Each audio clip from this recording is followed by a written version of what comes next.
Bonjour et bienvenue sur Médian TV. À travers Casablanca Finance City, le Maroc abrite désormais la première place financière du continent, ce qui fait du royaume un hub incontournable pour les investissements à destination du continent, une position que le Maroc entend fièrement défendre en insistant sur la promotion de son image auprès des investisseurs étrangers intéressés par les marchés africains. C'est dans ce cadre que se tient aujourd'hui à Genève, en Suisse, une conférence intitulée Le Maroc comme hub économique entre l'Afrique et le monde. Nous en parlons avec Nourdine Obad. Il est essayiste et expert en développement durable qui est justement en direct avec nous depuis Genève. Bonjour à vous, Nourdine Obad. Bonjour. Alors, je rappelle que cette conférence se tient dans le cadre de la 52e session des droits de l'homme qui commémore le 35e anniversaire de l'adoption de la déclaration de l'ONU sur le droit et le développement. Une conférence organisée par l'ONG Promotion du développement économique et social, le PDES. Alors, Nourdine Obad, je le disais, donc, en quoi cette conférence va-t-elle permettre de faire rayonner davantage l'image du Maroc en tant que hub des investissements à destination du continent africain?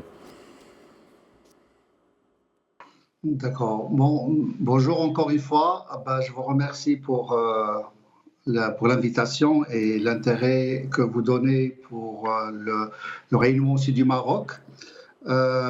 Effectivement, on va organiser sur Genève la conférence sur le Maroc comme hub économique entre l'Afrique et le reste du monde. Pourquoi? Parce que en fait, l'Afrique aujourd'hui, déjà, c'est un continent, c'est 1,4 milliard de personnes en 2022 et bientôt 2,4 milliards en 2050. L'Afrique est en train de prendre bonne note et s'apprête à réaliser qu'elle va devenir le plus grand marché du monde avec ses milliards de consommateurs. Déjà avec le monumental projet, le marché unique pour faire avancer l'Afrique, la zone de libre-échange continentale africaine qui est en cours. Aujourd'hui, l'Afrique veut accélérer sa croissance et le continent africain peut devenir la plus grande zone de libre-échange au monde. Alors, mais en quoi, comme je le disais, cette conférence va permettre de mieux faire apparaître le Maroc en tant que hub des investissements à destination du continent? Déjà, la conférence va mettre en lumière les projets et les réalisations qui ont été faits au Maroc ces 20 dernières années sous l'égide de Sa Majesté le roi Mohamed VI. Encore, elle va mettre en avant la promotion du Maroc et les objectifs stratégiques africains du Maroc qui sont pour renforcer la coopération, renforcer les échanges et services de biens. Et le Maroc propose d'apporter aussi, c'est-à-dire on va mettre en lumière ce que le Maroc il apporte, d'apporter son savoir-faire, ses ressources pour stimuler l'économie africaine. C'est l'objectif de la conférence. Le Maroc il a réalisé énormément de projets ces 20 dernières années parce que aussi on veut mettre en avant et promouvoir que le Maroc il accorde une importance particulière à la coopération sud-sud dédiée à l'Afrique. Le Maroc aujourd'hui, à travers géographiquement, on va mettre en avant aussi les réalisations sur le port Tangemed, qui est un port aujourd'hui qui est compté parmi les premiers ports au monde, surtout en Afrique et puis en Méditerranée. Aujourd'hui, ce qu'on veut mettre en avant aussi et ce qu'on veut promouvoir, c'est que certains pays africains connaissent une nette dynamique économique et semblent appelés à devenir les moteurs de développement du continent africain. pour former le peloton de tête de l'Union africaine pour le développement du continent. Effectivement, on va y revenir. Mais aujourd'hui, quels sont les secteurs prioritaires qui sont mis en avant pour davantage attirer ces investissements-là? Alors, les avantages par rapport aux investisseurs, c'est que, en fait, c'est pas une conférence sur l'investissement, hein, d'abord. C'est-à-dire, c'est une conférence qui met la stabilité et encourager les investisseurs à venir d'abord par rapport à la stabilité du pays, par rapport à sa position, par rapport aux infrastructures qu'il a réalisées ces dernières années, et montrer que le Maroc a les atouts de jouer un rôle de locomotive pour la coémergence harmonieuse du continent. Si vous voulez bien, aujourd'hui, le but de la conférence, c'est mettre en avant le Maroc par rapport le rôle qu'il peut jouer à être l'intermédiaire ou cette plateforme tournante entre l'Europe, l'Afrique, les États-Unis et l'Asie, c'est-à-dire sa centrale. Promouvoir aussi la volonté de Sa Majesté qui a toujours plaidé pour un développement à visage humain à ce continent qui est axé dans la mobilisation collective des pays africains pour réussir le pari de l'unité et pour avoir la prospérité de l'Afrique. Ce qu'on veut aussi mettre en avant, c'est mettre aussi les discours qui mettent l'accent sur le triplé impératif qui croire en Afrique, travailler ensemble et échanger équitablement à travers un partenariat gagnant-gagnant et repenser l'Afrique et plaider en faveur du continent. Donc, c'est-à-dire pour faire venir les investisseurs, il faut d'abord montrer ou promouvoir l'État du Maroc, sa volonté et ses objectifs stratégiques africains. C'est ça la différence.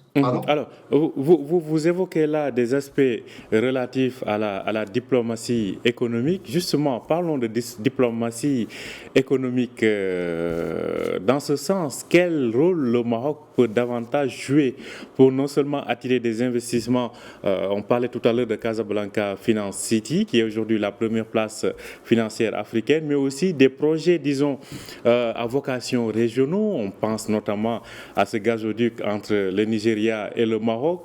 Quel rôle le Maroc peut jouer pour davantage faire intéresser la communauté, entre guillemets, des investisseurs envers ces projets régionaux sur le continent? Oui, alors en fait, le Maroc, nous, c'est un mécanisme. Hein, nous, on est en train, c'est-à-dire notre organisation en général, elle est en train de montrer que présenter le Maroc du côté du développement africain. C'est-à-dire qu'on identifie, c'est-à-dire le Maroc, il a déjà identifié certains secteurs industriels dans lesquels il peut être compétitif et inciter ainsi les pays africains à suivre aussi le modèle. Si je vous donne un exemple de mécanisme, le mécanisme qu'on veut promouvoir, c'est dans un sens de montrer que l'Afrique aujourd'hui, elle peut jouer le rôle que les dragons asiatiques, ils ont joué auparavant. C'est-à-dire qu'il y avait un peloton, ce qu'on appelle les dragons. Aujourd'hui, il y a un peloton de lions africains. Parmi ces pelotons, c'est le royaume du Maroc. Donc, le Maroc, à travers cette expérience qu'il a eue, c'est-à-dire à travers ses réalisations gigantesques, hein, il faut dire que ce soit dans l'infrastructure de base, sur les autoroutes, le TGV, le chemin de fer, ce que je veux dire, l'industrialisation, le plan d'émergence industrielle, tous ces secteurs, ils peuvent être, c'est-à-dire le Maroc, il peut montrer aussi le modèle et que les continents africains soient partenaires, c'est-à-dire des pays comme le Nigeria, un partenaire stratégique pour le Maroc dans le développement économique et social. Alors, sur la base en termes de développement durable, hein, vous êtes un expert en développement durable, quelle partage d'expérience est possible aujourd'hui entre le pays du continent, notamment entre le Maroc et ses partenaires du continent, sachant que, par exemple, si on prend le cas de l'agriculture, la FAO a depuis presque depuis près d'une décennie appelé à s'inspirer de ce modèle du plan Maroc vert pour développer l'agriculture en Afrique. Dans d'autres secteurs, qu'est-ce qui est possible en termes de partage d'expérience pour une coémergence, comme vous venez de le dire? Dans ce secteur, bien sûr, vous avez annoncé le plan Maroc vert, le plan Maroc vert qui est un projet gigantesque du Maroc qui a mis aujourd'hui le Maroc en avant et qui a mis l'agriculture en avant. C'est une expérience que le Maroc peut exporter par rapport à son savoir-faire, par rapport à la production, mais aussi dans le domaine aussi agroalimentaire. D'ailleurs, le ministère de l'Agriculture s'oriente dans ce sens, c'est la transformation sectorielle, c'est-à-dire la transformation agricole. C'est que le Maroc et le continent africain doivent aussi savoir, en fait, se lancer dans le mécanisme de transformation sectorielle. C'est-à-dire, au lieu qu'on exporte seulement les produits, je dirais l'exemple de tomates à exporter à 2-3 dirhams le kilo et le réimporter en ketchup à dirhams, une valeur ajoutée de 150%. Le Maroc, il est en train de se lancer dans l'industrialisation suite au projet de la banque de projets du ministère de l'Agriculture et le ministère de l'Industrie, c'est-à-dire la transformation sectorielle. Le Maroc est en train d'apprendre et avoir un savoir-faire dans la main-d'œuvre qualifiée ou dans le savoir-faire. Donc, le Maroc, il a tout à aider pour exporter aussi ce savoir-faire et travailler en partenariat avec les pays africains émergents dans ce sens. Donc un travail donc de partage. D'ailleurs, récemment, on a assisté au don d'environ 2000 tonnes donc d'engrais aux petits agriculteurs du Gabon, du roi Mohamed VI, à l'endroit des agriculteurs gabonais. Alors, au-delà de ce secteur qu'on vient d'évoquer, en termes de perspective, comment voyez-vous la possibilité de davantage développer ce partenariat, cette coopération sud-sud prônée par le Maroc aujourd'hui? Cette coopération, c'est dans le sens de la renforcer. Il faut renforcer cette coopération, renforcer les échanges et apporter le savoir-faire. Et tout à l'heure, vous m'avez posé une question quel exemple, par exemple, les pays africains peuvent suivre. Je peux dire aussi l'exemple du plan de développement des provinces du Sud, du Maroc, qui aujourd'hui, sur une durée de 40 ans, il y avait une transformation extraordinaire dans le sens d'infrastructures. Les provinces du Sud, avec un plan d'un investissement qui dépasse les 7,7 milliards d'euros et qui a permis une infrastructure et un développement de la région. Ça, c'est un exemple concret aussi de l'exemple du Maroc. Ces réalisations qu'il a effectuées dans les provinces du Sud du Maroc, c'est un exemple à suivre pour les pays. Alors, une dernière question peut-être.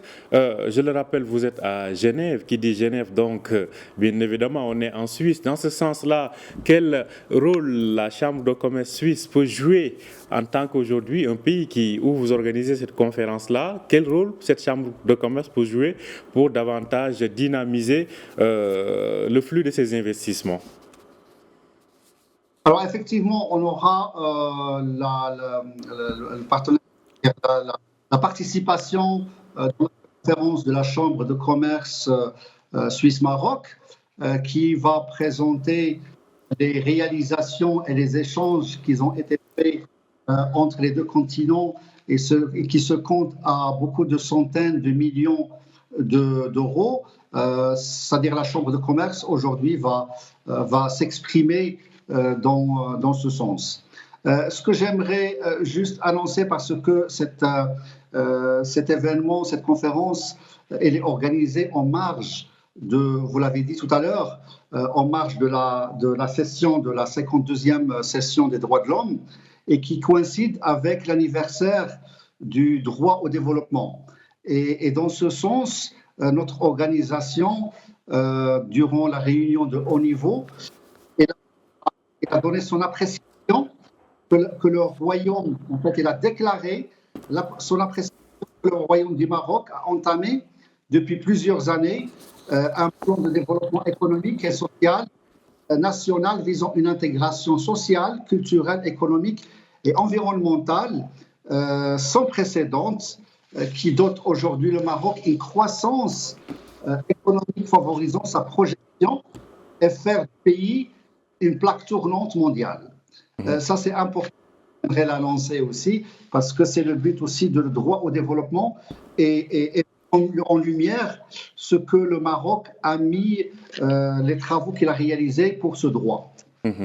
Merci à vous, Nourdine Obad. Je rappelle que vous êtes essayiste et expert en développement durable. Vous nous parliez depuis Genève à l'occasion donc de cette conférence sur le rôle économique du Maroc en tant que hub en destination donc des investissements à destination de l'Afrique. Merci à vous d'avoir été notre invité ce matin sur Médien TV.